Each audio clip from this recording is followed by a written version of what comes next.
اس نے منع کس کو کیا ہے کہ کوئی آیا سجدہ کرنے کے لیے؟ تو اس نے کہا نہیں مجھے سجدہ نہیں کرنا۔ اور اگر عیسائیہ 43واں باب اس کی 7ویں آیت کو پڑھے تو لکھا کیا ہے؟ خداوند اسرائیل کا فدیہ دینے والا اور اس کا قدوس، اس کو جسے انسان حقیر جانتا ہے اور جس سے قوم کو نفرت ہے اور جو حاکموں کا چاکر ہے، یوں فرماتا ہے بادشاہ دیکھیں گے اور کھڑے ہوں گے اور عمرہ سجدہ کریں گے۔ یہ پیشن گوئی کی گئی ہے کس کی طرف؟ یسوع مسیح کی طرف یہ پیشن گوئی کی گئی ہے۔ یہ اشارہ اس کی طرف کیا گیا کہ کیا کیا جائے گا جس کو؟ عمرہ۔ اور جو مجوسی آئے تھے وہ غریب غربا نہیں تھے، وہ اپنے اپنے علاقے کے عمرہ تھے، اس کو سجدہ کرنے کے لیے آئے۔ اب ہم چلتے ہیں جی نئے عہد نامہ کے اندر۔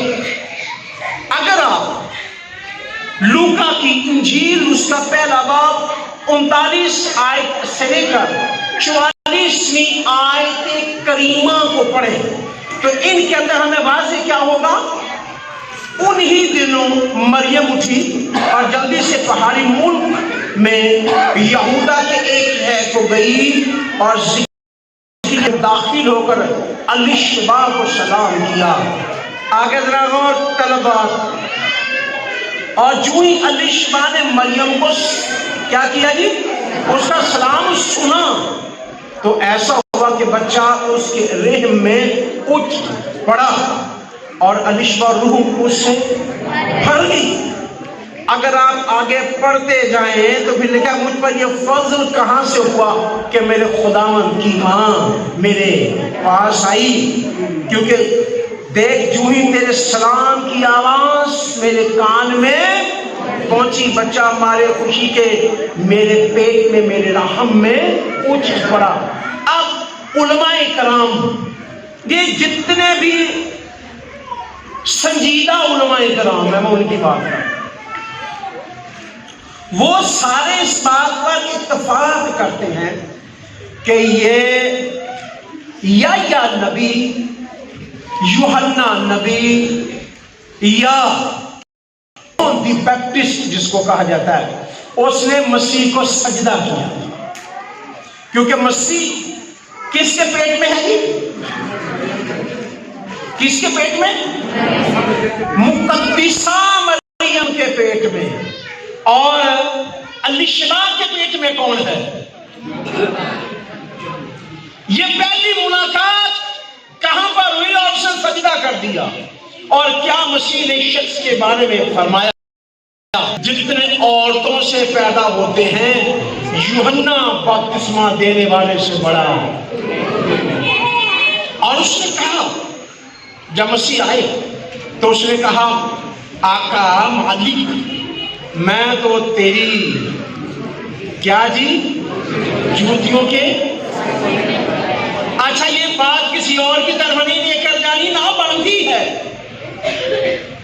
یہ نہ بنتی ہے، نہ لے کر جائیں مہربانی کر کے، یہ صرف مسیح اور یوحنا تک رہنے دیں۔ یہ مسیح کو کہہ رہے ہیں میں تو اس لائق نہیں کہ تیری جوتیوں کا تسمہ کھولوں۔ انکساری اور حلیمی کے انتہا ہے۔ اور اس نے سجدہ کیا اور اس کے بعد ہم دیکھتے ہیں کہ سجود جاری ہو گئے۔ کیسے؟ اگر آپ پورب سے مجوسیوں کو دیکھ لیں، متی کی انجیل اس کا 2 باب پہلی اور دوسری، ان 2 آیات کو غور سے دیکھیے گا۔ جب یسوع حدیث بادشاہ کے زمان میں یہودیہ کے بیت لحم میں پیدا ہوا تو دیکھو کئی 1 2 3 نہیں کتنے جی کئی مجوسی پورب سے یروشلم میں یہ کہتے ہوئے آئے کہ یہودیوں کا بادشاہ جو پیدا ہوا ہے وہ کہاں ہے؟ یہ سوال ہے، یہودیوں کا جو بادشاہ پیدا ہوا ہے وہ کہاں ہے؟ کیوں؟ کیونکہ پورا میں اس کا ستارہ دیکھ کر ہم اسے سجدہ کرنے آئے ہیں۔ یہ کیسے ہو گیا کہ ایک ہی سلطنت ہے اور اس میں بادشاہ دو کیسے ہیں؟ لیکن نظر دو آ رہے ہیں۔ پہلا تو کون سا جی جو دنیاوی طور پر ہمیں نظر آ رہا ہے وہ کون ہے؟ ہیرودیس بادشاہ ہے، اور لکھا ہے جب یسوع ہیرودیس بادشاہ کے زمانہ میں، یعنی پیریڈ ایک ہے، زمانہ ایک ہے، دور ایک ہے۔ رومیوں کا بادشاہ تو ہیرودیس ہے۔ اب یہودیوں کا وہ جو کہنے والے ہیں نا، یہ فعل اگر اردو کی گرامر کو دیکھیں نا، فعل حال جاری ہے۔ وہ یہ کہتے ہوئے آئے کہ یہودیوں کا بادشاہ جو پیدا وہ کہاں ہے، ہم اسے سجدہ کرنے آئے ہیں۔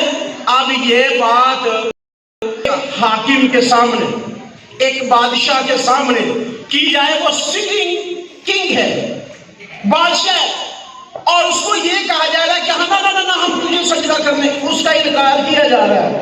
اس کی اس کے اختیار کا، اس کی حکومت کا انکار ہے، بغاوت ہے، فوجداری کا کیس بنتا ہے۔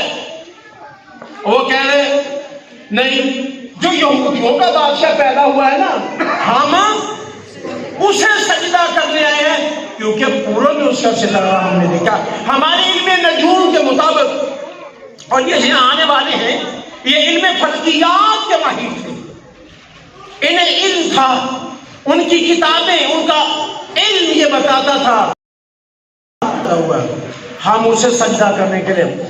اب دیکھیں ذرا کتنی دلیری ہے جی ان کی، ان مجوسیوں کی، ذرا غور کیا آپ نے؟ غور کریں کہ دلیری کتنی ہے۔ بادشاہ سامنے بیٹھا ہوا ہے، اس کے ایک حکم سے بہت کچھ ہو سکتا ہے، اور اس نے اپنی ماں کو، اپنے دو بھائیوں کو، دو بیٹوں کو، دو سارے جو ان کو، اور بہت سارے لوگوں کو مروا دیا تھا۔ یہ اندر سے بہت خوف زدہ رہتا تھا، اس کی بڑی کیفیت، کوئی کہتا تھا نا بادشاہ کا ذکر کرتا، یہ فوراً اس کو مروا دیتا تھا۔ اب اسی کے سامنے تین آدمی آ گئے اور یہ کہہ رہے کہ جی ہم تجھے نہیں بلکہ ایک اور بادشاہ پیدا ہوا ہے۔ اب ایک تو حیرت کی بات ہے کہ بادشاہ کبھی کو پیدا ہی نہیں ہوا۔ پوری انسانی تاریخ بادشاہوں کی پڑھ لیتے رہو، چنگی طرح